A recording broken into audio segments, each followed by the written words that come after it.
Dale tumbao, Tony. Ay, qué rico, rico. Camina.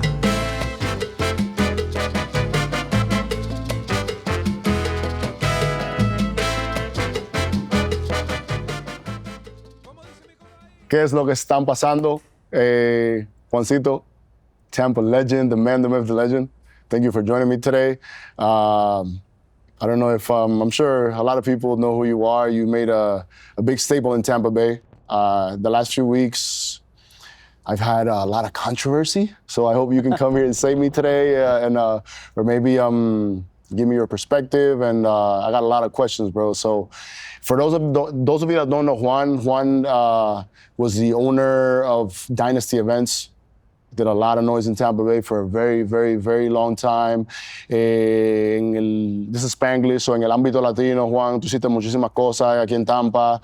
Deja ver si recuerdo bien. So, estábamos en Blue Martini los martes, los jueves también, right? Blue Martini en general. En general, okay. Yeah. HPC on Saturdays. En general, la empresa Hyde Park, que era dueña también de Cheap y de lo que se convirtió después en The Kennedy. Vamos a hacer algo. Háblame un poquito de qué tú hacías. Háblame about Dynasty Events. Dime un poquito. Bueno, Dynasty Events es una historia kind of interesting, which vamos a empezar con el number 2 de la lista esa polémica que salió hace unas cuantas semanas. Pues tú la viste. So, fluye, que me están matando con esa lista. Esa lista es, bueno, hay muchas personas que se pueden respetar en esa lista. Yo diría la mayoría son tremendos DJs. Okay. Pero yo soy partidario al number 2, que es DJ Cool. Okay. Dynasty Events fue una empresa que se hizo entre dos personas, Juan Núñez y Charles Cool, que es mejor conocido como DJ Cool. Right. En esos tiempos en realidad los dos éramos DJs y fuimos a hacer un party y el promotor, un promotor really well known at the time, un DJ really well known at the time, like a high level DJ, sniffed us. No nos quería pagar al final de la noche. Y yo me acuerdo mirándome a Cool y le dije, this is the last time this will happen to us. We're going to control our own thing. We're going to do our own events. We're going to figure out our own path. And we're not going to be dependent. Que nadie nos quite lo de comer de cada noche. Claro. Entonces, ahí empezó la idea de Dynasty Events. Los dos estábamos en la universidad, en USF, y nos conocimos porque los dos trabajábamos en el WBUL, que era la estación de radio de USF. Okay. A little dirt on Cool, for the people that don't know. When I met Cool was a DJ who was a hip-hop DJ, only DJing with CDs. Okay. And I was a Latin DJ, DJing with vinyl. The real stuff, the real stuff. Cambian rápidamente. And I love him to death. Shout out to Cool.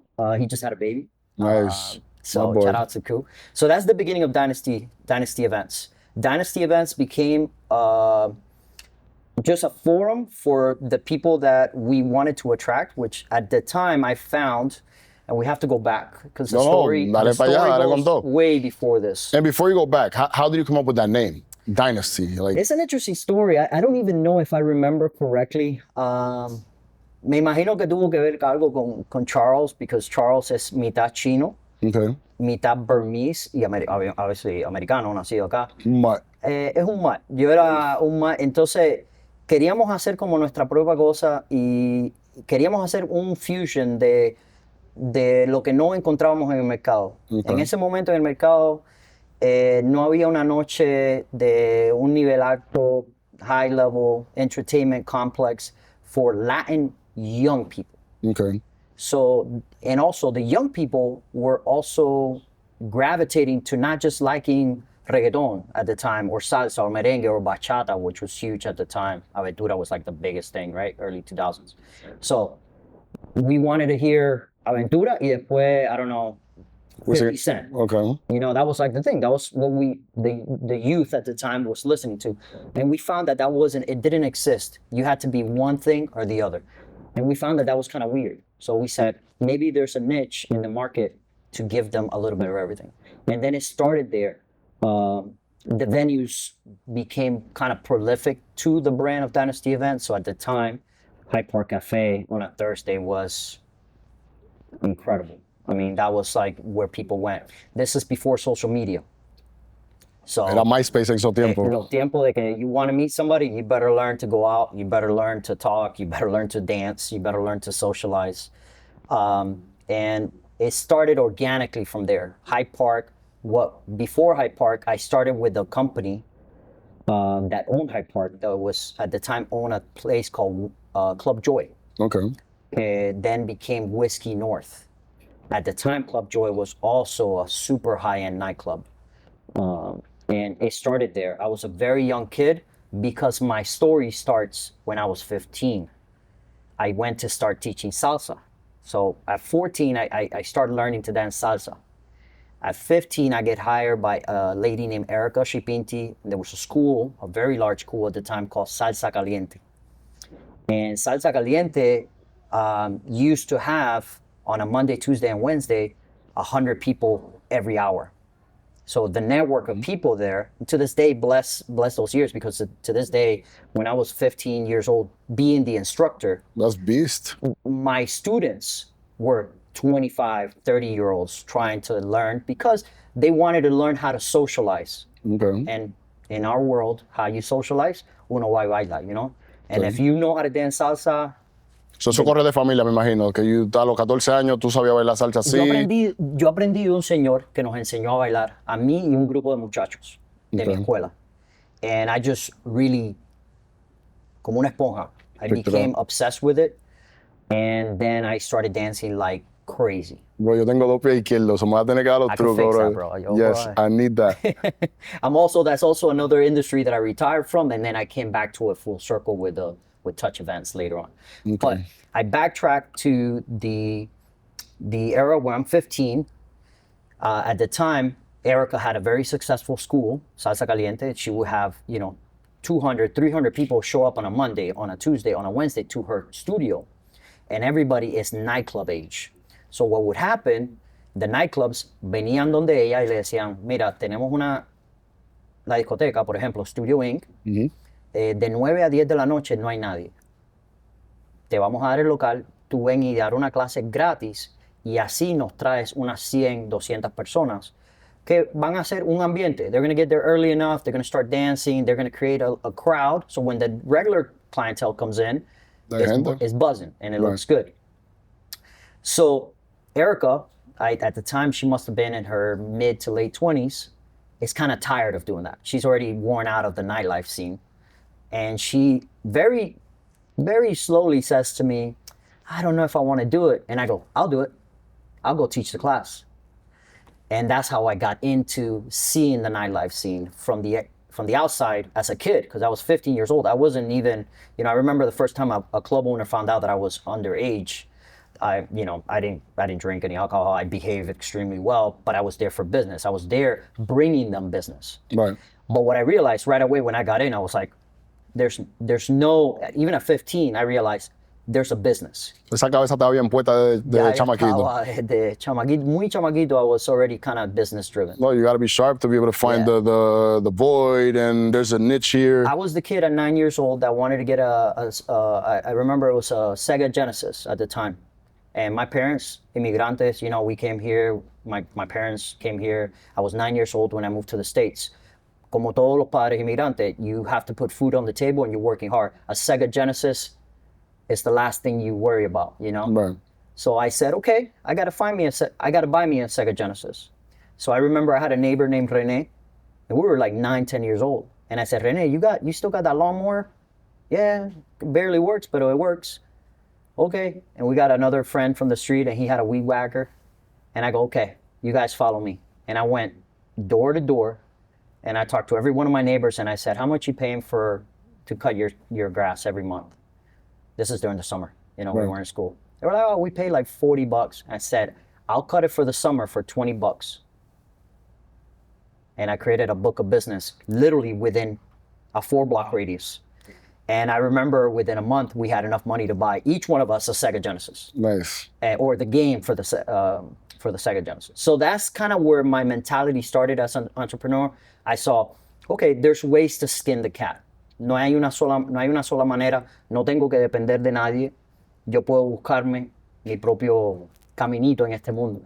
That's nice. Entonces llego al mundo del baile y empiezo a bailar y me meto en lo que es el mundo de la discoteca enseñando estas clases. Y right away, shout out to Ramon and Frankie, which were the owners of Studio Inc. I think at the time, it wasn't called Studio Inc. It was called Borderline, which used to play as a country club. And then they would do a Latin night. Yo ni había llegado a Tampa en eso todavía. Estoy hablándote del año, bueno, yo nací en el 85, this is like 2000, 2001. And I get in there and I realize, man, there's so much business, but there's no organization. They're kind of just like opening the doors and willy-nilly kind of just letting it run. So then at 16, I start kind of thinking, what is happening? At 17, I'm still doing these classes, but at the time now, I've become very good friends with another instructor. Her name is Liana. And Liana had a connection with a really well-known DJ promoter at the time called DJ Shorty. Okay. DJ Shorty used to run all the events that were the high-end events in the hip-hop scene. And at the time, Club Sky had just opened up, and it was like the jewel of Ybor City. And Club Sky was a huge venue, had multiple rooms. We're talking about the era of 2,000, 3,000 people going out in one night. Right. Packed clubs, mega-sized clubs. And he comes to her and he says, hey, you guys want to do this Latin, little room? And we go, we'll give it a try. So he does hip-hop in the main room, very upscale crowd.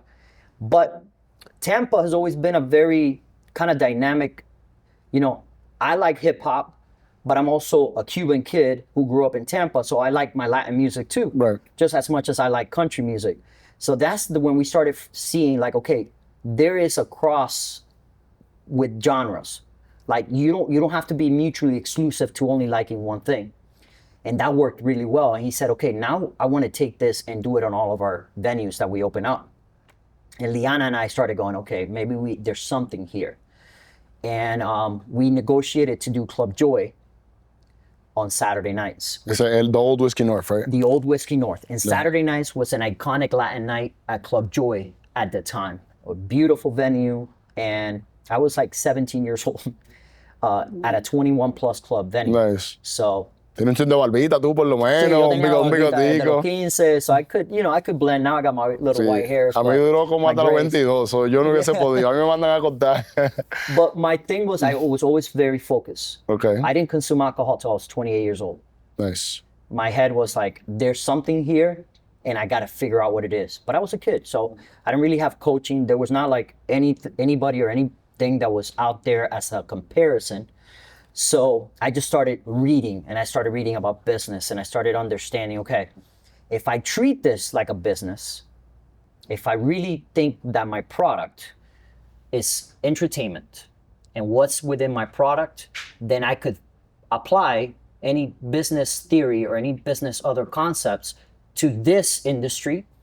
And although it could be perceived as a silly or a non-huge industry by the standards, generates a lot of revenue. People, you'd be surprised. That is the pivotal point that I realized quickly. Like, with no mentor, that was just once. That was you. Well, I started when I was hired by Hyde Park, the group that owned Hyde Park and owned Whiskey North. They also owned Whiskey Soho, which was down here in South Tampa, which at the time was like the craziest bar. Like they would do probably $250,000 in sales a week. We're talking in 2002, 2003, a week. Those were like blue martini numbers in 10 years ago. So I started realizing, okay, there's an industry here, and how do I get into the industry? But I have some hurdles, which is I'm young. I've already sort of proven myself, but I don't have capital to buy my own venue. And then I quickly realized I don't want to buy my own venue. I want to go and take my concept to every night that there's a hot venue. I want to be the one bringing, so I want to move around, and I don't want to be tied in. And then a whole new group of problems started with that, which is when you start becoming successful for one brand, let's say Soho Group, They don't want you to go be successful for their competitor. 100%. So now you start playing the politics. And if you get to a certain point where they understand that you're dealing with operating a business, they let you, to a certain extent, move the needle wherever you want to go, as long as it doesn't affect. Yeah. So that's how the origin started. Dynasty grew in my college years. So my college years is when I really got serious. My freshman year, I got really serious. There's something here. And now that promoter that was trying to like move us, I told you that in the beginning, he was trying to move us to venues. The guy that stiffed us, that was that promoter that was trying to hire us. I So said, you were the hot kids on the block. Let's use them. Let's. right. But now I go, I'm going to take the concept that he wanted to use us for, and now I'm going to do it on our own. It's going to be by us. It's our product. Okay. And we're going to control the product. So we were adamant to have control entertainment, control the promotions, and to a certain extent, I wasn't worried as a promoter how much money I was making at the door. As a matter of fact, my sales pitch to the venues was, I don't care about the door. I don't want the door. I want to think of this as a global business. Because what I found out quickly is the club owners were either very eager to give you the door or to give you ticket sales, let's say. And if you did really well and it did horribly, the equation never worked in sales, right? And you know better than anybody else, the Latin scene, the Latin nightlife scene, up to us, I don't know now, but there was a point in time where I was in the business that it was notorious for being not the highest spending scene. Right. Because we like to dance. When you're dancing half of the time, that means you're not consuming half of the time. 100%. And we care about consumption. So I told the venues, you take the door and we're going to negotiate a price, a percentage of the overall thing. If you do good, I'm going to do good. And if I'm doing good, I'm going to continue to want to do good. So that means you're going to continue to do good. And it worked really well. And it worked really well for, Dynasty came into inception in 2003, 2004. And I retired. My official retirement announcement was in 2015, when my oldest son now was born, is when I stepped out of the scene. So that's a solid journey. And bro, I remember like my first nights, I think I started going to Fuego. Shout out to Anderson, right? Shout out to Anderson. And which right now he has one of the hottest, it's not a club, but he has a Latin grill, and it's, I don't know if you've been, but they're killing it, right? Yeah.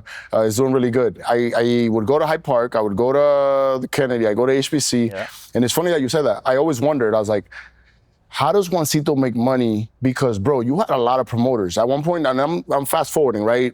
Brother, tú tenías 500 promotores, que fulano es promotor, fulano era promotor, y yo no sé si tú lo que le ofrecías era un shot para que sean promotor o qué.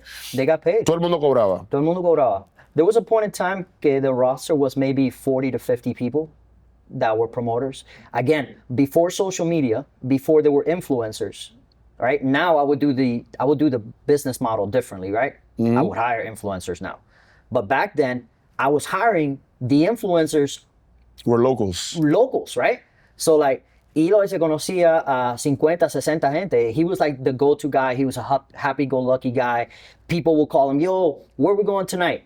That was you. So I was looking out for who were those people. And I would set them up and I would pay them accordingly. And also, as the business became larger and larger, we became the affiliates for like Live Nation and AEG Live. So I laugh now because I see all these massive artists coming to Tampa, like Bad Bunny coming to Tampa. These huge acts, that was not a thing that would happen. We were always considered a secondary market. Right. We were ready for it. We're still not a secondary. We're like a C market still to this day. But now they're willing to take the risk. So I remember times like when Maná would come into town. All these other artists, Wisin y Yandel was a good example. Daddy Yankee, which is another example that we produced that show. It was tough to convince Live Nation or AEG to say, no, Tampa is a viable market. There's enough market here to be able to produce the shows. But of course, I was coming from a place of emotion because I'm a tampeño at heart. Vamos a hacerlo, like, we're gonna do it. We're gonna do this. We're gonna prove them wrong. And they're coming from analytics. They're going, no, you're not ready yet. And you can argue with these companies that spend millions of dollars figuring out what the markets are. But the heart was there. We wanted to do it. And we got involved in so many of these concerts. And all of our sub-promoters really produced these shows with us. They were in charge of ticket sales. They were in charge of that. So yeah, there was a point in time where we have 40, 50 people. We have 5, Gabriel Guerrero, Christine Gordy, Martin Alejandro. I remember all those guys. Running the show. And my overall position was like making sure that the business worked. You're a GM. You were overseeing that que todos los puntos estaban corriendo bien. We were very involved, right? So I was extremely involved, but I didn't drink alcohol. Nobody knew that. Mm-hmm. So I would have one assigned bartender at every venue, and my spiel the first day, I'd be like, hey, so I don't drink, and everybody's going to try to buy me a drink. So you and I are going to figure out a drink that's a fake drink. If my friend Eloy comes and he wants to buy me a drink, you don't charge him for my drink. Okay. You're not charging, but you're going to give me a drink, and I'm going to act like I'm drinking with my buddy Eloy. So if you thought you bought Juancito a shot, you thought you got me tipsy, psych. The joke's on you. Right, that's hilarious. Again, that went back to the mantra where I was so focused on trying to succeed at what I was doing. And again, I saw it always as a mountain. Like, this is not a foreseeable, it is not what I would have imagined my mother wanting her son, right? Todas las madres quieren que el Talk to me about that, because my mom sends me Bible verses like every day, and like que me salga de ese mundo. So yo crecí en un hogar cristiano y me ven, tú sabes, como la oveja negra en cierto sentido. Yeah. And then, so how was that, right? You had a genuine business, y en ese tiempo, me imagino que no era tan abierto como ahora, era peor, right? Ahora, so, ¿qué decía tu mamá de ese negocio tuyo? Bueno, the interesting thing there is that because my start was always in the dancing, right? She understood that que ese era porque a mí me gustaba. Okay. Ella sabía que yo no tomaba alcohol. Yo no venía a la casa when I lived with mom and dad. I didn't come home drunk, or I wasn't drinking. But she would come home and I would have conversations about, this is how what we did last night. This is what went wrong. This is what went right. This is what I think I'm going to do to fix it. And also with my wife, who at the time was my girlfriend, who has been with me for the entire trajectory of the time. So, la ideología, whenever you hear the word promoter, you hear there's always negative connotations. Like which? ¿Cómo así? Por ejemplo, drogas, lavado de dinero, mujeriego, todas las cosas que tú te puedes imaginar que existen en ese mundo, you're automatically, because you're the ringleader, you're the provider. 100%. And I will tell you, it doesn't have to be that way. 100%. And look, in the almost 15 years that I was in the industry, I never was offered drugs. I never me pasé de la línea o alguien se pasó conmigo, because mi esposa siempre estuvo al lado mío. She was either by me or working in the business. And those things didn't happen. But I have to keep going back. People don't realize that it's a real business. 100%. So when your mom, for example, sends you that, I think what she's alluding is that this is a distraction. This is a distraction for you, my son. Or like, if you're a bottle service person, or if you're a bartender, people perceive that as a distraction. I know some ambassadors of brands of alcohol that are some of the best bartenders in the world, and they will forever be a bartender because that's what they love. And they go to become mixologists. They go to become representative of brands. So there's a channel for you to put yourself in this industry. The problem emerges when you don't have a North Star. Si tú no estás buscando el norte, and you know, okay, I'm going in this direction, cualquier cosa te empieza a distraer. What was your North Star? To me, I think it's a trauma of being the son of 2 immigrant parents, to being the son of a mother who left Cuba and I was left behind, And a year later, I reunited with her, thank God. And we came to this country with nothing. And I saw two very smart people, super educated people, literally wipe viejitos' butts because that's all they could do, right? Like, they had to degrade themselves so hard. And they were proud, you know, because they were feeding my sister and myself. They were giving my sister an education. That in essence became engraved in my mind that I cannot fail. Okay. I cannot let them down because I'm not letting myself down. I'm letting an entire family down. And that just became my North Star. And it wasn't so much like make mom proud or make my dad proud or make my sister proud, but it was like, I cannot accept failing at this. And also, I kind of like when people tell me, no, that's not going to work out. Bad. Challenge accepted. Let's go. Bring it on. Let's do it. And that was always the notion. And I'll tell you, the first time I met my wife's father, my father-in-law, who's a great man who I love to death, he's like a father to me. I was afraid to tell him what I did for a living. How did that go? It went great. Ironically, there's an interesting story there that he has sold property to one of the owners of Hyde Park, and they had not a very amicable. Okay. So he was like, "You work for who? Or you work associated with who?" And then I had to explain, well, you know, I'm an independent company. I work for him. Yes, I make him money. Eso le quito el estrés un poquito al enfoque que tú eres promotor. But the notion also, he worked for the sheriff's office. Okay. So it's like you're talking about people that worked in law enforcement that are looking at you going, oh. And then he realized the character of the person always ultimately comes out, you know? Yeah. So he got to see who I was. I married his daughter. Mm-hmm. I did right by the family. And I always find it fascinating how if you come to the industry knowing that this is a really crazy good industry to be a part of, but there's this kind of notion of its negativity or the perceived negativity associated with it. Yeah. But you don't consume, you stay focused. I know some of the amazing people in business today that started in hospitality, which is the one thing I will tell you, if I could go back, you know, and be like, I could have done any other industry. Yeah, I could have probably done any other industry and done well, but there was a certain exposure to an incredible amount of people. To this day, I'll go somewhere and somebody be like, Juancito, you know? And because we set up our business model to be like, I'm not price gouging anybody, you know? And I remember when I was in college, you know, it's wild now, right? Because I went out the other day and it was like a $40 cover charge. Bro, it's so different. And we're gonna talk about that. And I was like, is Gran Combo de Puerto Rico performing tonight? Is it a legacy night? Well, we paying premium because Daddy Yankee's performing? What's happening? Right. They were like, no, it's just regular cover. And I was like, in my time, $5, $10, you couldn't so you had to get creative.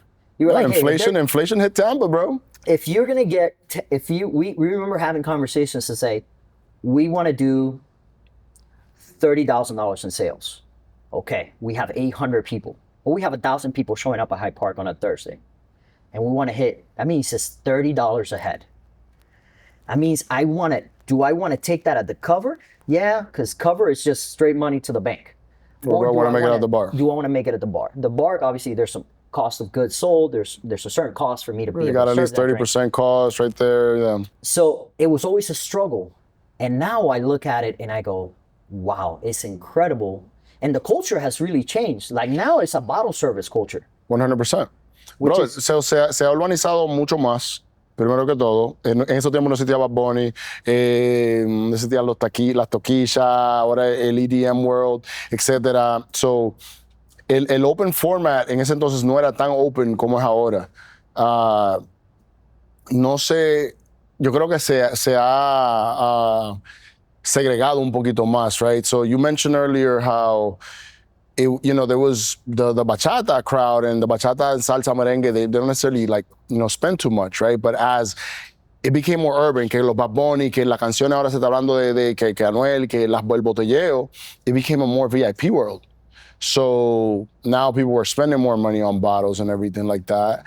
So now there's also en la puerta ahora people don't want to pay money because they're spending money on bottles. The game changed a lot, right? So there's so many ways I want to take this conversation right now because, and I want to highlight, bro, like as you were killing it. I had no idea that I wanted to be a promoter, right? And we kind of started talking more because at that point I had my artists. Yeah. And I still have you saved on my phone. I sent you a text about that with your artist and you being the manager. Eloy no le fade. And anybody I save as a reference, so it's crazy. I think I just have you as Juancito. You were Juancito, you know what I mean? But and we started connecting because of that, because I wanted to get involved in some of the events that you were doing. And as you were getting out, I'm just taking notes at that point. And there was a void, obviously, right? The same way that you saw that que había un vacío de que tú tenías que llenar, tú saliendo, right? And I think it's beautiful, as you mentioned, like your kid was born and everything. I was already maybe starting to do some events and all of that, but I was taking notes. Like, I wanted to touch that side of things where it was more upscale, right? De que era para todo el mundo. Yo como dominicano y nosotros los dominicanos, ¿sabes? Tenemos mucha parte del otro lado, por decirlo así, right? Del bajo mundo. Yo quería como ser quien pudiese tocar el otro lado del mundo, right? Y poder tocar el open format. Y gracias a Dios, ¿sabes? Que lo hemos mencionado en otro episodio, pudimos entrar en ese mundo de downtown, etcétera. Pero mi pregunta para ti es, porque tengo muchas preguntas, pero ¿cómo ha evolucionado el mercado ahora? ¿Tú entiendes que todavía se pueden juntar todas las culturas? Porque ahora mismo el cubano está por allí, el colombiano está por aquí, el boricua está allá. Eso es lo más interesante, que es casi, a mí no critico nunca a nadie, pero es lo más cerca de una crítica que puedo dar. Porque what I see now, unlike lo que era antes, tú ibas por ejemplo, a Hyde Park Café un jueves, ibas a Kennedy un sábado, Blue Martini un Tuesday, tú veías colombianos, dominicanos, puertorriqueños, cubanos, ecuatorianos, venezolanos, all the lanos together. And everybody was partying together, and it was a very inclusive. And the DJs had to reflect that. So the DJs would play, salsa, merengue, bachata, reggaeton. They would throw a little a cumbia or two. They would play to the crowd. What I notice now is like, los Colombianos have their spot, and the Cubans have their spot, and the Dominicans have their spot. And maybe that's good to have if the city had 30 venues, and you go, okay, there's the 1 or 2 Dominican hardcore spots, but there's also the 5 other spots that everybody's in there. Right. I feel like it's extremely segregated. And a big part of that, I think, is because music has evolved.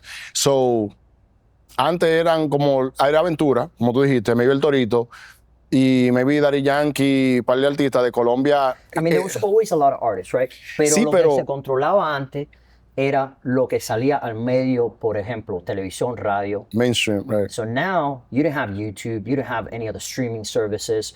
Now I could really be, I'm into an artist that's from Spain called Zetangana. Have you ever heard of Zetangana? No, I gotta blow look it your up. mind. Look up Zetangana when you get a chance. The Send me guy is something. like the Bad Bunny of Spain. Right. But I tell people all the time, yo, you know who Zetangana is? And the guy has millions of followers and millions of streams, if not billions at this point. Antes eso no se comercializaba. So, precisamente. And good music too, right? Con los cubanos, y perdón que te interrumpa. Ahora está el Bebecito, which I'm sure you've heard, right?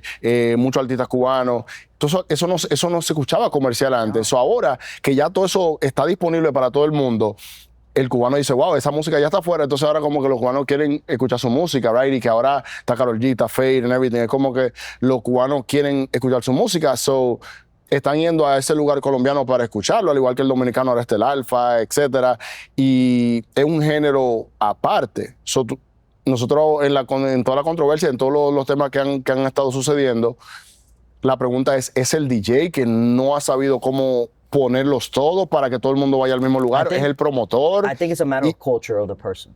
I think the younger person now, la persona joven hoy, le gusta lo que le gusta, right? So for them, that might be reparto music or dembow or reggaeton on its own. Or maybe they're an old school head and they like salsa, right? It doesn't help that the foundation doesn't help it, right? I think the best thing would be like, si hubiera un venue that had 5 rooms, and they'd be like Cuban, Dominican, mainstream, EDM. Pero whatever. tuviese segregado como sea. Yeah, but at Okay, least you get them to mix and interact. no se están mezclando, lo que están en el mismo building, pero están separados. I think it could be the DJ, but then you have to ask the DJ, what do you do, DJ, when the room is 200 Cuban kids?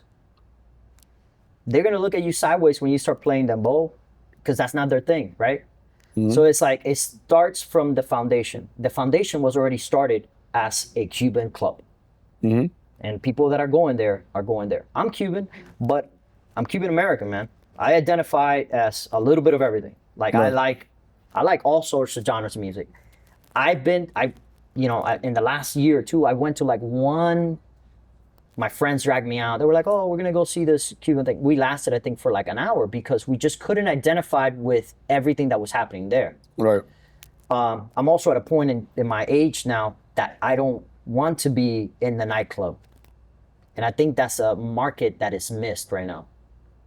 There is a certain group of people that are in their early to late 30s that want to go out on a Friday and a Saturday Un night. lounge, una vainita suave, Lounge, casual. right? Like a speakeasy, que tenga una bandita, que toque Latin jazz, o que toque classic salsa, but nothing like a nightclub. Música bajita, música You have to bajita, have a cocktails. conversation. Yes. Vamos a tomar un traguito bueno, and have, our partners and people show up, friends show up, and it's like, ¿cómo te fue la semana? Everything good. And you can't be like, people here and the music blaring. So there's a market that's not being tapped in for those people. I often think maybe that's how I come back. I was gonna say, do you want to come back, right? Because a little birdie told me that you're kind of like, tú te saliste, pero, and I want to talk about the evolution of Juancito, bro, because it's epic, bro. Like, the houses you're doing, amazing. Like, bro, like, tú eres un ejemplo, brother, un modelo, un ejemplo de superación, right? Like what you did great things in nightlife, pero ahora tú estás haciendo cosas súper grandes, lo que es en la construcción, etcétera. Pero tú estás involucrado en hospitality un poquito, right? Sí, todavía estoy, cuando me salí de Dynasty Events, when I retired from Dynasty Events, I really launched another venture, which was Touch Events. Okay. Which was a partnership between Island Touch Dance and Touch Events, or myself, which became Touch Events. Y lo que hicimos, empezamos a hacer festivales de baile, de salsa y bachata, Okay. which was, for me, was a full circle. I got out of the dance scene, got into the nightlife, got out of the nightlife, went back into the dance scene, but to produce these shows. And we were producing Amazing shows. Yeah, we're producing the Tampa Salsa and Bachata Festival, the Chicago Salsa and Bachata Festival, New York Salsa and Bachata Festival, Bachatu, which was a festival in the Dominican Republic, in Boca Chica. You know Boca Chica? Yo creo un poquito, yo he ido una cuanta veces. So we would do these events, and they will all take place within, every 2 months, there will be another event, and they will move around these cities. So we had to travel and take the show on the road. Okay. I did that with them for a period of about 4 years, and then in 2019 I sold the business back to my partners. They think that I had some inside information about COVID coming, because it became a nightmare when COVID hit. It became a nightmare for the night. Right before COVID, you sold. I transferred the business over to them in November. We did our switch, our negotiations to transfer to them full ownership. And COVID hit in March. So you had a China connect, huh? I don't know. No comment. That's crazy. No, but it became a thing. And then after that, to this day, the hospitality that I'm still involved. I'm involved in the investment of restaurants. Okay. So I'm a part investor in a thing called Taste Pretty Good, TPG, which is the owners of Roca, Streetlight Tacos. We have now a new concept called Bar to R. Those are all fine dining restaurants. So Roca, for example, has a 1-star Michelin. Same for Streetlight Tacos. And I personally believe that Bar to R is going to be a 1-star Michelin. And we announced this week another venue that we're opening in North Hyde Park by Willis. If you know where Willis is, it's a restaurant in North Hyde Park. that will open hopefully towards the end of this year, if not the beginning of 2026. And that's going to be a really nice big restaurant. Can we say the name of that one, or is that one still? So the name, right now, the temporary name is called Spanish Pretty Good. That's Okay. not going to be the name, but Okay. we always tease with the name of the brand is called Taste Pretty Good. Okay. So Spanish Pretty Good. So we're giving you a hint that it's going to be most likely a Spanish tapas infused, like some sort of variation from that. The name has already been decided, but we're not announcing it. Stay just tuned, yet. guys. Stay tuned. No, I can't wait, bro. I love to eat, and so again, I can't wait to go to the restaurant. But I've noticed that in Tampa, right? Tampa's growing. We're getting a lot of good restaurants. Downtown has changed a Yeah, there's lot. almost a restaurant announcement every week. I know we got a lot of rooftops, and then they're all full. Because when I'm looking for an open table, trying to get reservations, everything is full. Yeah. There's not too much on the Latin side, right? I mean, we'll get some Mexican influence, in terms of the food, but in terms of like a vibe, there's not too much on the upscale side. And I saw that you were in a comment section in Facebook the other day. I think it was something that Chris Serna posted, Chris Serna. right? And he was talking about that Tampa needs a good upscale Latin venue. You commented on there, right? I commented too. And one of the things that I mentioned, you brought it up today, which is you had highlight nights in different venues, right? Which I think it's a great strategy. You don't have the overhead, you don't have a lot of the expenses. It's almost like you're getting the leftovers from the venues, porque esos venues tenían ciertos días, aunque a medida que tú fuiste enseñando los resultados y que te iba bien, te dieron noches prime time, que no era que te estaban dando un martes y un miércoles nada más, tú tenías sábado y viernes. To give us the prime nights. Sí, no, porque por el resultado de lo que tú hiciste. Yeah. So they say they would have a failing Saturday night, or they were tapering in sales. They knew we were doing the sales that they wanted on a Saturday. We were doing it at another venue on a Thursday. They said, well, it's going to be a no-brainer. They're going to do the same amount of sales, if not more, on a Saturday. 100%. So they will bid us to be like, come, we'll get, let's negotiate. Let's figure out what works best for the team. And as the business started moving, the needle started moving more toward like a favorable position for us. Yeah, you had all the room to negotiate and everything. Right. Now they were asking you, right? Knocking that door is tough. We were always cognizant that we didn't own the venue. We didn't have the liability. My conversation to the owners were always like, I understand I'm not buying inventory. I understand I'm coming here to aid, but I'm not going to cripple you. In other words, I want you to be successful. I'm not just going to come and take pretty much the profit from you. And that's important. And that is one thing that always worked for me is that I always brought it up to my venues like, hey, we're a partnership. Regardless of like, yeah, I'm the promoter. Like I'm not, I saw it as a shareholder, and I think it put me in good relationships, which is why I was able to do a lot of stuff downtown and in high-end venues, you want to say, right? But my question to you is, do you feel that Tampa is ready for a Latin venue that whether can stay open Sunday through Saturday, right? Every single day, because the format, not everybody wants to go to the same place every day, right? I think the niche that you had was that you were at Hyde Park on this day, but then the next day you were somewhere else, so it was a different vibe. Yeah. Is Tampa ready for a full Latin venue? I'll give you some So I'll say it like this. When the concept of Armature Works was originally announced, I say 99% of the business community, and even some pretty forward-thinking people said it's not going to work. It's going to fail, because that's always been the mentality Tampa had. Honestly, Armature Works was the catalyst for people to go, we're not the Tampa of 1995 anymore. Because when I got into the industry, I realized that all of these venues were operated by practically 5 different families or 5 different groups. And most of those liquor licenses were owned by a particular group of people. Yeah. So, are we ready? We've been ready. But they're not going to build it for us. We got to do it. I got you. You as an investor and you're doing big things, is Juancito open to one day? I'm definitely open to it. I just don't want to be an operator. Okay. So I'm open to a concept where the concept makes sense and it's in a viable location and it has all the infrastructure to attract everybody. You know, I go, when I travel, that's all I do. I look for venues and I look at how are they doing it. What's the food like? What is the niche? And what I realize is that they're not trying to attract. I'll give you an example. There's a really cool venue that's like a speakeasy. It's a restaurant, and then it has like this door that opens up and it's a speakeasy. And you go in there and it's like a cabaret, beautifully done. They have a nice little band, but it's a Latin themed cabaret. Okay. That's here in Tampa? No. Okay. It's in Texas. And when you go in there, you're gonna find yourself some tourists, you're gonna find yourself uno americano, you're gonna find yourself uno latino, and it's attracting everybody. One thing that I learned quickly was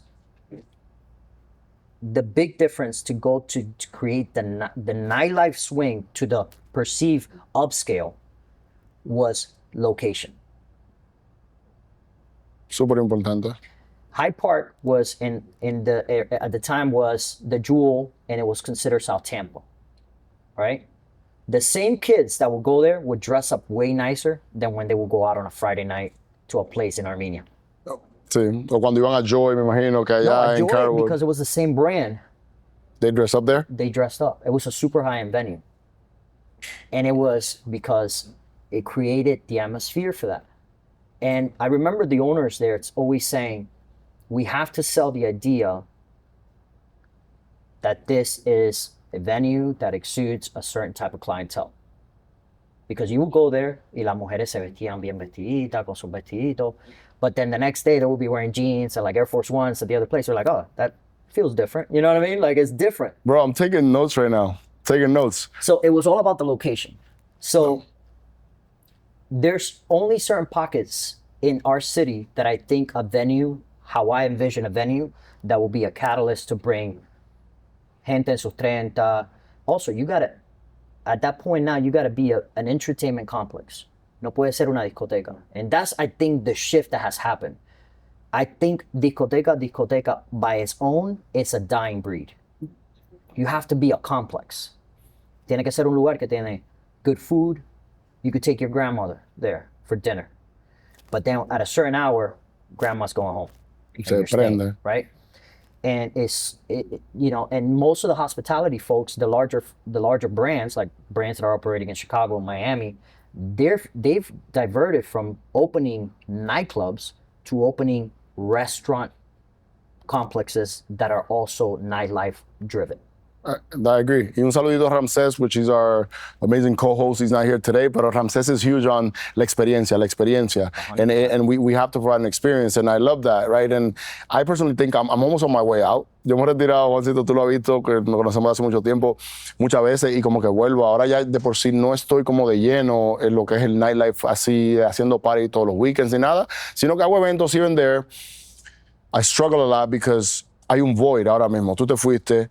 Hay diferentes promotores, etcétera, en diferentes ámbitos, pero todavía como que hace falta ese niche así de Is there upscale. any venue currently today, and I'm asking as a consumer now, is there any venue that does 1,000 people? There's not. Is there even a venue that has that capacity? For concerts only, but not for a vibe. There's not. Doesn't exist. No, bro, it's because it's diversified so much, y como que está dividido, como que los muchachitos jóvenes están aquí, los fulanos está acá, y se ha comprimido. It's compressed. So now it's like a lot of venues that you see that Instagram video, because we're in an Instagram community now, TikTok and everything, and it looks lit, it looks like a party. Pero hay 150 gente en ese party, right? Y se ve así lleno, it's like, oh my God. Pero no hay un environment de poner 1,000 personas juntas. Para responderte la pregunta, Tampa hoy es lo que fue Miami en los 90. We're at the very little steep incline of what's about to come. I really believe that.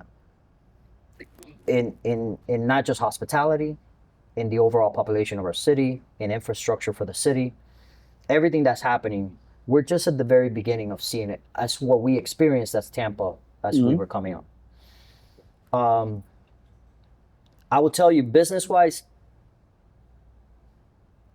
I don't know where it is today. When I go to these venues, I go, wow, $40 to get in, and there's 300, 400 people here. And that's if there's not like an artist or anything, because if there's an artist coming, you're paying 60, 80, and Yeah. if you're paying out the door, you're paying $100. Yeah. And that's Tampa. Other cities is more. So I don't mind doing that, but I want to make sure that what I'm getting in return is worth, the value is there. Okay. And my concern is that we're only charging because we're charging more. We're not giving. We're not, more, I got you. which is always huge for me. I need to give more than my competitor, give a better value than my competitor, give a better product than my competitor, and still be perceived as cheap to my clients. The moment that equation flips, it doesn't work. You start losing the clientele. And I think you touched it, but in case they weren't listening, y como estamos hablando en el ámbito español, vamos a irnos en español. ¿Cuál es el mayor consejo que lo estás tocando en el episodio entero? Hemos estado hablando de ciertas key points, right? ¿Cuál es el mayor consejo que tú le das al promotor latino para como tomar control y poder seguir mejorando la experiencia en Tampa, etcétera? Ok, no pensar en este evento solamente, pensar en la trayectoria larga. Era la regla de nosotros en Dynasty, en los tiempos de Dynasty, that we wouldn't charge our VIPs, we wouldn't charge a cover. If you were on our list, which by the way, we were the first to ever have a website. That guest list was crazy. Que guest list was teníamos que nuts. entrar a las 8:30, era el cutoff, a las 9. No. The cutoff was at 10:30 or depending on the venue. Okay. We figured out whatever peak hour was and we took 30 minutes out and typically that's when you came in. But it worked. In muchos de los venues, we would get a packed venue by 11 o'clock. We would have 600, 700, 800 people in the venue. Tenían que llegar a tal y tal hora. That was So, crazy. We believed, in my mind, I never thought I need to get money from this person one time and just be done with that person. I perceived my client to be a returning client I gave it the time value of the client, 6 years. I said, esto va a ser como high school and you repeat it 2 grades, right? You're gonna Se va a start, encontrar la novia aquí, yeah. se va a comprometer, se va a casar, va a tener niños. I mean, ahí lo perdimos. Si tú ves cuántas veces yo he visto gente conocerse, casarse, estar, people that I know to this day are still married because they met it. You know, it's kind of cool. ¿Te invitaban a la boda por lo menos? Muchas veces. Sí. Muchas veces. I've also seen some crazy stuff. Yeah? Can we hear about that? Yeah, I've seen, look, I'll give you a quick one. This is a famous one all my friends know. I remember one time, a guy comes looking for his girlfriend. Hey, yo, have you seen? And our protocol was like, ¿Cómo se llamaba ella? no. You're not going to get me on that. ¡Cállate, Eloy! So, but what he didn't know is that 30 minutes before, she comes in going, hey, have you seen my boyfriend? Ella estaba un paso adelante. Mientras que ese está entrando, she's coming out the back with another guy. El hueso. And that was like a normal, like, that was not even, like, it didn't even, you saw crazy stuff like that all the time. ¿Cuánto había que pagar para salir por atrás? Well, that was just a we part of the don't- experience. We don't get involved in no favoritism. Yeah, You keep your drama at home. nice. But yeah, you saw all that crazy stuff. Also, being in the industry, you almost hardens you to be a believer on the real things. I'm going to tell you one of the saddest things that was ever told to me, and may he rest in peace, Rafi Roman. Remember Rafi Roman? DJ Rafi Roman? Sí, claro, de la radio. Yeah. So Rafi Roman was, when I got in the business, Rafi Roman was everywhere. And as he aged, people started like, you know, they weren't using him as much. And I made it a thing that he was going to be one of our opening DJs. He was a phenomenal salsa DJ. And I'm a salsero, so I was like, Rafi's going everywhere we go. For the most part, he was at every venue. And he wouldn't, you know, he wasn't a peak hour DJ. He was an opening DJ. And Rafi was already in his, you know, Rafi was late 40s, touching 50. He was like an older guy. Right. Had been in the industry his entire career. Was, you know, went into the Latin music, but was a open format DJ, was just a phenomenal guy who rode the wave of the industry as a DJ. And one day he sees me and my wife, Crystal, and he pulls me aside and he says, and I was young, I was maybe 23 years old, 22 maybe. And he says, I need to talk to you. And now I'm thinking something happened. Rafi's upset, something happened. Because he was serious. And he goes, I need you to listen to me, what I'm going to tell you. And I go, okay, Rafi, what happened? He goes, you see that? You got to promise me that you won't let this consume your life, because I made that mistake. And I let things get in the way of what was real. He goes, what you have with her is a real thing. She looks out for you, you look out for her. You have to promise. He made me promise me. He goes, you need to figure out an exit. And he wasn't so much worried about me, because he was like, you don't really fall into the pitfalls. You have a partner, so you don't look around for the girls. You don't drink, you don't do drugs, so we don't have to worry about that. And right, is beyond that. And you work, so you're here because this is work. But there gets to be a point where if you have a bad day and you are at the venue, you have complete access to every brand of alcohol and everything. And if that becomes the go-to thing to deal with your problems, then you start creating a monster. And to me, that hit me like a ton of bricks. I said, look at this man that I respect, that in this industry, many people think of him like as a father here. And he's telling me, you got to figure it out. Like, this is good, but it has to have an exit. That's major, bro. That's major. Very major. It actually bothers me because I was out of the country when Rafi died, when he passed away, and I was not able to go to his funeral, which is something that bothered me. You know, when you work in hospitality, you work with these people all the time. You know, it's a family. No, 100%. Family. I have my own family within Dynasty Events, but every venue that we went to, we looked out for those people. From the security, the light guy, the DJ, the bartenders, everybody. Exactly. So, you know, you never want to go through an episode like that where somebody, you know, in my opinion, he left a little too soon. But que en paz descanse. Rafa. So tú, obvio, tuviste tu niño que ya va a cumplir 10 años, tiene 10 años ya. Tiene 10 años. Estuvo ese consejo. Sí, pero ya esto estaba en camino. So, o sea, yo no me fui del negocio porque nació mi hijo. Ya, en realidad, lo que pasó con nosotros, con Dynasty Events, es que nosotros we saw the opportunity on the long term with Blue Martini.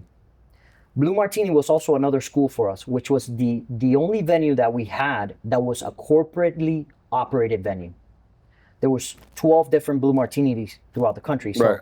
Blue Martini had a really cool idea in its inception, which was, we want to be a bar that if you're a business professional and you're traveling through metropolitan areas, if you got to go to Chicago, if you got to go to Fort Lauderdale, Tampa, Orlando, Vegas, the same cocktail menu is in every one of those. The bars almost look the same.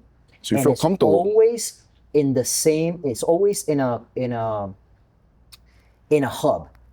So for us, it was in an international mall right next to the airport. Right. Right next to the Renaissance Hotel, which is a hotel that a lot of business travelers use because it's easy to go down, go to the airport, or go down, go to some restaurants, go to Blue Martini.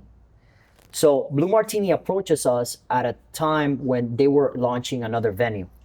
And we saw it as an opportunity to say, okay, we could maybe go and expand this. This is not just now a Tampa thing. Mm-hmm. We can now expand this and open an office and grow this like on a corporate setting. And I was looking at the other folks that had started the industry with me, like folks that are very popular in Miami.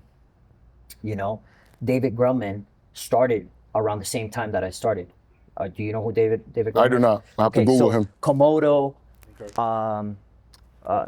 Live, yeah.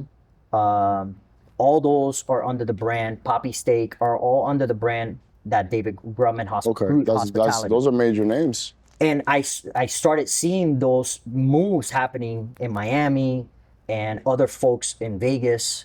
And I said, maybe, only maybe, if I had the dream of, I could take our concept, which is an open format Latin, mm-hmm. and take it to Vegas and open an office in Vegas. And now the Latin thing was becoming very popular. So I said, of course, all these venues in Vegas would at least give us a room. And Blue Martini was the catalyst for us to do that, was the kind of the jumping point to see it. Hey, this is not just going to be a Tampa thing. This could be an industry and you could be at the forefront of just a genre of it. Right. And then an unfortunate thing happened at Blue. There was something that happened. I won't get into it. That's cool. But the En el mall, próximo episodio cuando tú vuelvas. yeah, it's kind of, you know, for sensitivity of the topic. At the time, the mall decided we do not want Blue to renew their lease. And we were told, you know, 8 or 9 months in advance, Blue is ending its journey in December of 2014, 2015, whatever, 2014. It's crazy to say that it's been over 10 years that Blue has been closed. Right. And the mall took a very strong stance on we do not want to have nightlife, nightclubs anymore. If you notice now, there's Rocco's Tacos there, right? If you go to any other Rocco's Tacos, especially the one they used to have I think there's still an Orlando one, it used to be a nightclub afterwards. And I think they tried something with Alma. Alma was like, it had a little bit of a, but well, not I know really. the gentlemen from Alma. Those are friends of mine. No. And the reason is that Alma got into trouble is because they were never explicitly They weren't allowed? not allowed to do it, and they did it either way. And it got shut down very quickly. Luckily, they lasted long enough as a restaurant, and they were able to, you know, to operate. Those guys are phenomenal guys. I actually know them because I did business with them in real estate. And those were trying to get me back in. Yeah. But I knew what was going to happen at International. The International Mall, as a matter of fact, Rocco's Tacos cannot have nightlife. That's crazy. As a result of what happened. And that's one thing that happens with Tampa, and a lot of people don't understand. Like, Tampa is really very restricted and controlled, and because in Ybor, with the mafia, without getting too deep with that, like that happens a lot downtown. There's a lot of restrictions, and even like what to play, what not to play, like compared to other markets, right? But my question to you before moving on, right, and we won't dance too much around that, is you knowing the great things that you're doing, the evolution that's happening, and how you could have like blown that up 20 times bigger, and the game is evolving. You decided to pivot a completely different direction.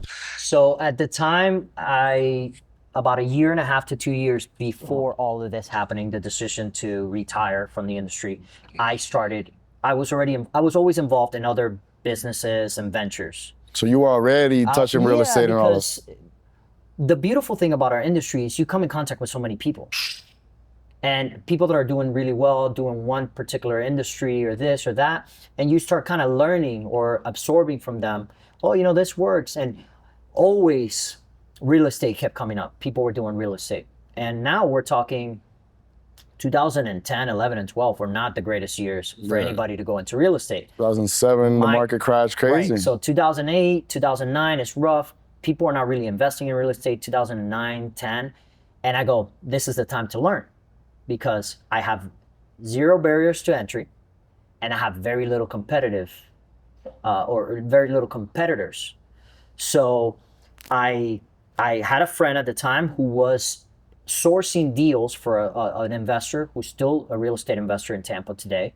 And he, in a dinner, he goes, I had a business at the time that I sold.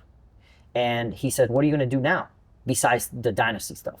And I said, man, I don't know. You know, I'm thinking I might want to get into this real estate thing. He goes, I think you're going to be great at it.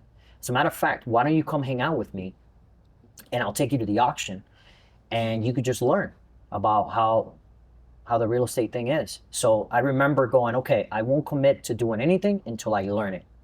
I'm big into like, I'll go hard, but I need to know what I'm doing first. Right. I don't want to go just jump in, you know, I don't want to jump in without seeing what's in the bottom. As you should. Right? I commend everybody listening do that, because I was a total opposite. Lost a lot of money, made crazy mistakes. That. You also learn a lot of stuff. I've learned a lot. But yes, let's learn it before. Continue. So I start going to the auction. So the auctions at the time were held at the courthouse, and they were being done twice a day. That's how much inventory there was. There was an auction from 8:30 to like 11:30, and then they will break for lunch, and then they will come like at 1 to 4. And every day there will be like 400 houses auction, something crazy like that, right? Mm-hmm. So I just sit there in the room, and a week goes by, and I start seeing the same people. So I start seeing towards the back of which looked like a classroom. You were like a judge, really. And in front of you, there was like 3 rows of people sitting. Same people. Same people. So I realized quickly, oh, that guy, those are all investors and they have a niche. That guy only buys in St. Pete. That guy only buys in West Tampa. That guy buys, the one guy that my friend was representing. And you're noticing all that. Was a Cuban guy. He only focused on like the Havana, country, Columbus. Havana, you know, like all the Latin hubs, because that was his niche. And then there was like, I remember a couple of, I think there were like 2 Russian brothers or something, if I remember correctly. And their thing was South Tampa and St. Pete. Okay. And then everybody else was lawyers representing the banks in the foreclosures. So they're just going through this, boom, boom, boom, boom, boom. And week goes by, 2 weeks go by. And by week number 3, one of the guys is like, dude, who are you? You're here. You're not buying. You're just watching us. Are you a reporter? He thought I was a reporter, like writing, you know, because at the time it was like all the auctions. There was a lot of stuff about how the real estate was everywhere. You know, people were letting go of their houses. So I said, no, man, I'm just learning. I want to learn. He goes, what? You're learning? And I go, yeah, I'm here because I want to see how you guys work. And just very humbly, you know, my approach to everybody is always talk to everybody. You don't know who you're talking to, ever. Right. I've learned that many times over. If you come from a place of being humble, people tend to give you more than what you even ask for. So in this case, I wanted information. He's like, oh, come sit with me. I'll tell you how this works. And he's going and he's showing me the book that gets printed a week out. And it's all the information about like the houses that are coming. He's like, look, this is how I analyze. If I want this deal, I study it ahead of time. I'm like, oh, thank you. So the next day I come back and I'm like asking him questions. So now this guy is like, oh, you know, giving me a little bit of respect because I'm willing to put in the time. So they didn't block you or anything like that? No. So here's what happened. A week goes by and I come back and I go, hey, I know that this is your area. Like this is where you invest. But I kind of identified a house in that pocket. Do you have a problem? This is how naive I was, you know? Or you know, he probably loved that. He loved it. He goes, do you think you could allow me to bid? And I told him, my max bid, I did my studying, I would only go up to this much. And he looks at me. So if you want it after that, you take it. Well, he looks at me, he goes to his book, he goes, huh. That's a good number. That's the number I would bid. He goes, you've been doing your homework. And I took it as like, okay, this is like a rite of passage. Let's go. So I said, do you have a problem if, he goes, not a problem. I have like 20 other projects that I'm bidding or 20 other houses that I'm going to bid. If you take it, I wouldn't be upset. So I bid and I won my first bid. And I remember it was a house that I bought for like $50,000. Que ese proyecto lo hiciste tú, no fuera de investing, nada de eso, that was your thing. And I remember telling the guy who got me into the business, I'm only going to do this if I really understand it and if I'm willing to really go forth. And when that guy hit the gavel, boom, and I won that auction, I remember almost getting like an electrifying feeling like, oh, I like this. Did you feel that ever in the club? I did. A lot of times, you know, I didn't mind being the guy behind the scenes in the club. That's the best, bro. Yes. My thing was always like, I like being the purveyor of the experience. Now, today, like we'll go dining with my friends and I've been to the restaurant already. I'm not there for me. I'm there to see like, what you think? You like it? Isn't it amazing? Isn't the mozzarella cart amazing at Roca? You know, like that sort of thing. And people are like, yes, I love that. I feed off of that energy. That's part of what keeps me in there, bro. Like I said, I keep referencing it. I retire all the time and I come back because as a natural pleaser and provider, like I want to give the people more and more. It's like a drug. It's like a fueling you get. Right. So you bought this property. I bought the property. So then I get into the real estate game and I said, I'm only going to do one. And by month 6, I was like 3 in. 4 in, and I got the bug, and I was like, this is incredible, right? Like I just love. And then what ended up happening is all these relationships that I have built in the nightlife scene. Oh, Joe is a plumber and Pedro does electrical work and Carlos is a handyman. I started calling in my favors. And I started going, oh, yeah, Carlos, you know, I need your help. And then those guys, bless their hearts, all of them reciprocated. I always took care of them, And then they came back and be like, look, Mel, I would charge somebody $3,000 for that. I'm going to charge you $2,000. So everything you did with the people, it mattered. Like It mattered. And I don't want to dance too much around that, right? But we spoke about the people that hit that home run right away, right? Like it takes time. Like everything that you do, like you dealt with the people and everything, and everything you did with nightlife, it took you to where you are now, right? Because all those connections and everything. And I'm gonna fast forward a little bit, right? Because we were almost towards the end right here, but I don't want to leave this out. You were doing fix and flips, kind of, right? So I started doing fix and flips in 2010, and then about a year in, I started getting a client list. So what would happen is I would design these houses, I would go really into them, I would make them beautiful, and then we would have a bidding war. At the time, that wasn't common because there was so much inventory in the market. So time out.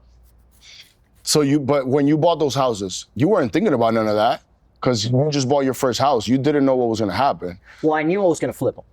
Correct. Yeah. So it just happened to be that you did such a good job flipping them, and the look that you gave them, that people was like, I want you to do it for me. So the realtor started calling me months later, be like, hey, you remember so-and-so that went to buy that house, but you took Sold it to somebody else. And They you want that sold in a look. day. They want to hire you, or they want to know if you could flip the house, the ugly house that they bought. They make it look want like you. that. And I said, well, I don't do that because I got all these investments that I'm focusing on flipping. And then what ended up happening is some of those investments were really teardowns. And then I said, I'm not going to do the flips anymore. I'm going to focus on building these things from the ground up because I get more freedom to be creative. You know, the thing with all of the nightlife stuff was always that I loved working with creative people. I consider myself a creative person, but I like working with creative No era people. arquitecto ni nada de eso tampoco, right? But I Or- wish I would be. As a matter of fact, I play to this day an architect in my firm because we design everything in-house. Right. And then we use real architects. So you sit next to them the whole time, click here. So we design most of it, everything with our clients, and I'm with them, you know? No, and I can tell you do because Yeah. you touch it, and I watch a lot of the stuff that Yeah. you do. But that's fire how one thing pivoted to the other. The perceived home runs is an elusive thing because in my career in promotions, every time I thought I had the home run, it backfired. And I'll give you a quick story. In 2009, Daddy Yankee's National North American Tour gets presented, and a famous promoter contacts us. It was Luis Valentin Productions, and myself. We partnered up to bring the money together to produce the show. Daddy Yankee at the stadium, the full show, pyrotechnics. It would have been the biggest show at the time that would have produced. From day one, it would have been no jonrón. It would have been un jonrón fuera del parque, Un gran slam. like le dio a la vieja 5 blocks away, right? That sort of thing. It was such a perceived hit. And we were literally sold the show to us. Like, we want you guys to buy the show, produce the show. Okay. Everything works out. The tour sells out in the in North America. Okay. The promoter who had the whole tour is a famous promoter who had just come from a non-compete with Live Nation and was starting his own firm. About 4 weeks later, we're tickets already with Ticketmaster, and we're 80% sold. The concert is not for another 4 months. So we're like, we're gonna sell out this concert 3 months ahead of schedule. Right. I was not even printing tickets because I was not even giving it to the promoters yet because Ticketmaster was practically selling everything. Right. It's a good problem to have. A great problem to have, right? So everything is amazing. And one day, I think it was my mother called me and she said, turn on the TV. And I remember it was like, you know, I don't watch Spanish TV, but she was like, turn into Go de la Flaca, which, you know, the show. And they were talking about this promoter is in a feud with Daddy Yankee, and Daddy Yankee's wife is doing an interview saying how they're going to cancel the entire North American tour because the promoter took all the money but hasn't given deposits to Daddy Yankee. Bro, I'd be sick. I mean, I almost threw up. I know that feeling, bro. I've had those cancellations, and not to that degree, and that's crazy. You know, what people don't know, and probably we should allude to, is artist management. Once you get to that elite level, it's real professional. But in the midsection, it's rough. You're dealing with some rough people that you have to be like, you know, I'm sending a $20,000 deposit for a show. Who knows if I'm gonna have to sue these people? Who knows if the artist even shows up? Bro, A it's lot of times, crazy. it's I crazy. could do, bro, I could do a whole 10 series hours of of- yeah. episodes just talking about that. Yeah. Even on the higher stage with artists that are up there. Crazy. It's very, and my era didn't have what you're now you see, which is the club walkthroughs where you could actually hire the artist just to show up, and you started seeing that towards the end of my tenure when Yeah. But our stuff was like you're hiring an artist, Full show. and it's a full show, some sort of arena, some sort of theater. Mm-hmm. So now I'm about to throw up watching this, and I looked at my Crystal at the time. I think we were just we hadn't married. We were about to get married. Those pivotal moments in your life where you're like, I'm about to make a huge life-altering thing, like getting Bro, married. you start already thinking about the things you're gonna buy then and something everything. happens, and you're like, what? My life is gonna change. Like when I was about to have my Valentino, my oldest, Mhm. the whole nightlife thing with Blue Martini shifted my perception of my future, which has always happened for me. At these pivotal moments in my career or my life with my family, something drastic happens. And now what I've trained myself to do is I tell myself, this too shall pass. Esto va a pasar. El malo momento se convertirá en buen momento. Hay que seguir para That's major. That gets us through, bro. And Entonces, we are now, I'm getting on the phone with Luis, and Luis goes, yeah, this is crazy. Like, we don't know what's happening. So about a week goes by. Also, whenever these announcements get made, Ticketmaster makes everybody refund the tickets. So now we are in the hole big time because we have money out to the artists. We spent a marketing campaign with radio and TV, which used to be a big thing back in the day. no, it still is. During Dynasty Events, I never did radio and TV for the nightclubs. I was always word of mouth. I invested in people rather than, but other people did, and it worked out well for them. Right. For this concert, it was such a big name that it was TV and radio. When you put this and they start running ads, they don't refund you that money. Mhm. So I think the ad buy was like something like 40 grand. So now we're like, okay, that money is gone. What are we gonna do? My biggest thing was I go back to my roots. I go, my reputation. Brand, yeah, your brand. So My you brand. didn't even think about that. You're like, I People- need this show to happen. People now are going, is Juancito the promoter that didn't pay Daddy Yankee? They don't understand how the business works. They don't understand that Daddy Yankee sells his tour to a guy. You're giving me deja vu's right now, bro. Yeah. And that guy's job is to sell it to everybody else, and he makes a margin. So we are in trouble. And then you go and you start going, man, you should never meet your heroes. Because that guy that took the money was a hero of mine. I would not say, if you're in the industry, you know who he is because you know who it was who did this. But that guy was a hero. That guy had a history that came from like Mark Anthony era and was like an executive at Live Nation and was like a super respected person. You do not Se respect ven tantas this cosas, brother. sort of thing.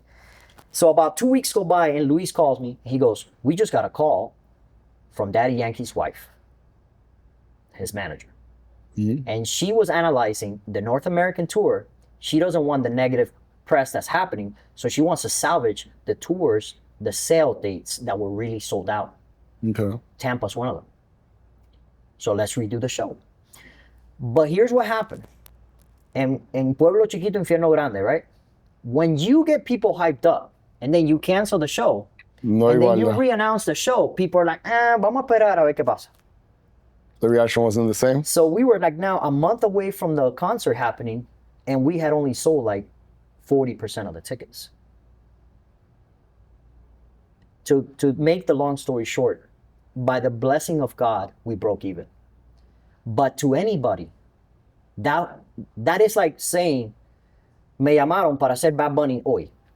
Y vamos a hacer que yo te diga, you want to do Bad Bunny in 6 months? You'd be like, yeah, of course I want to do Bad Bunny. And that's the home run. That's going to be my show in my career. That's going to be a money maker. It's going to catapult me to a different, echelon in my industry. So the perceived home runs sometimes backfired. Whereas the small, consistent keeps you going, and lets you pivot and change and shift. So today, we, my brand, I own a company, it's called Zenun, And Zenun has Zenun Custom Homes, Zenun Capital. It has other businesses within that and other investments within that brand. But it's really been a grain of salt that started. And that thing went, and very conservative. I'm always super conservative with everything that I try to do. I'm not a very flashy person. I've never was the guy that flashes. I'd never, as a matter of fact, now when I'll have friends who be like, let's go to Miami nightclub. And I go, rule number one, we're not doing bottle service. No. We're not going to be idiots. We'll go to a good restaurant. We'll hang out. We'll do that. Or we'll go to a nice vacation somewhere else. But I'm not that type of guy. That helped because I was able to be conservative throughout. Also, it helped me harvest a good amount of people in my circles, in my network of people. You'd be surprised how many business dealings I do today with people that is because I took care of them. Like one of my close friends, he tells everybody, Juan took care of me. And he did this for me, and I will always repay him for that. And those relationships, we forget about those relationships in the business. Eso vale. Vale mucho. Vale más que dinero. Vale más que plata. Vale más que oro. 100%. Because when I started so I own a firm now that does custom construction for clients. So you and your family come to me and they go, we have this parcel of land and we want you to build our dream home here. And you'd be surprised. I've never marketed, not once. I don't have a commercial anywhere.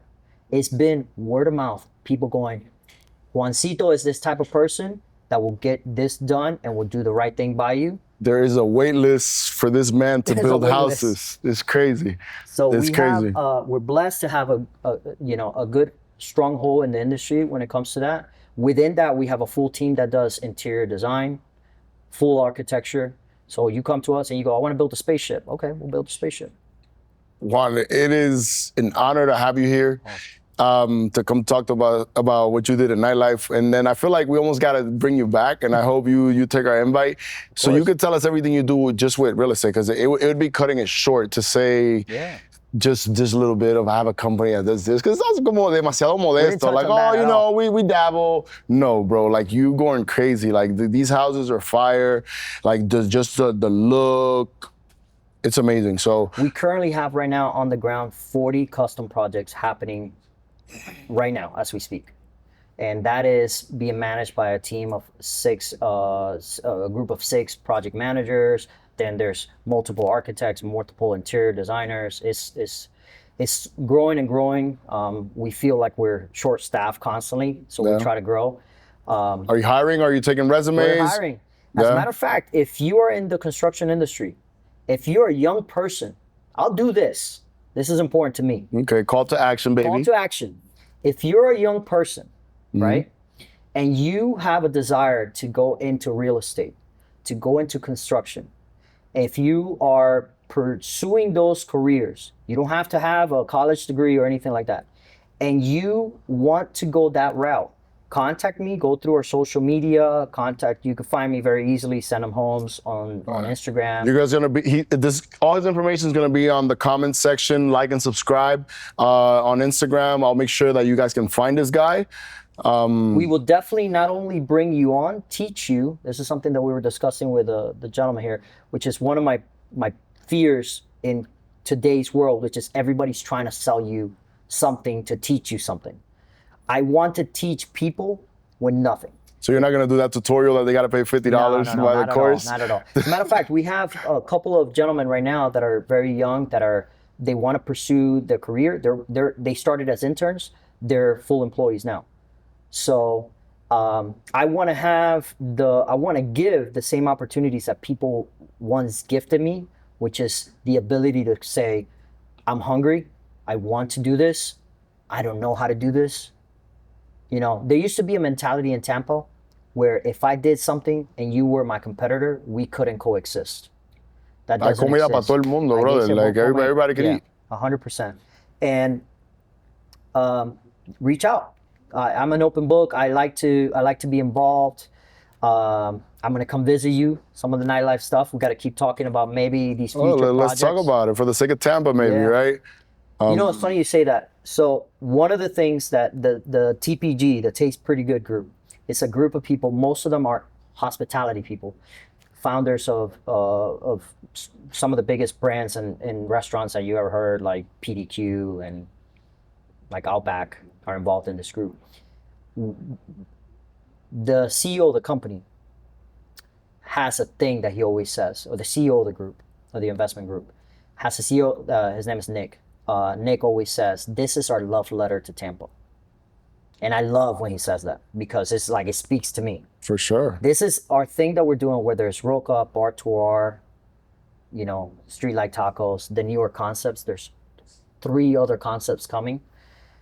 All of it is like the small little token that we're giving to Tampa to be like, hey man, Roca was the first ever Michelin star restaurant Tampa had.